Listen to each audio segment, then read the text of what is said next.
Over at the National Assembly, audit of government ministries and agencies continue. Standing committees focused on the military and how best to defend the nation from North Korean threats. Also, questions were raised about the Moon administration's plan to create jobs in the public sector, mainly the cost. Kim Min-ji has the highlights from Thursday's session. Rival party lawmakers headed to the Gyeryongdae military compound in Chungcheongnam-do Province on Thursday to inspect the country's military capabilities. In light of North Korea's continued provocations, including its submarine-launched ballistic missiles, the opposition called for the deployment of strategic assets to the peninsula. It pointed out that Pyongyang has 70 submarines, while Korea has fewer than 20, saying that Seoul needs to bring in U.S. subs because they would take too long to build domestically.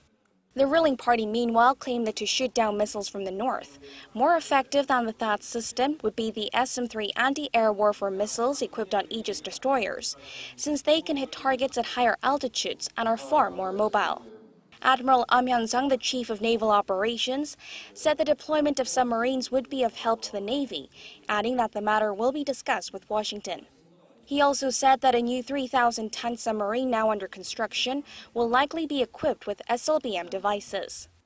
Over at the Finance Committee, lawmakers looked closely at the Moon Jae-in administration's income-led growth policies and the government's plans to create hundreds of thousands of public sector jobs.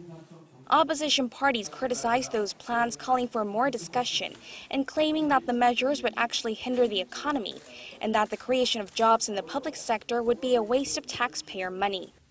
To this, Finance Minister Kim Dong-yeon said the 810,000 jobs would be added over the course of 5 years, alongside restructuring of the public sector. Kim added that the impact of Moon's economic policies, such as the supplementary budget for job creation, was to start kicking in the latter half of this year and the rest in the first half of next year.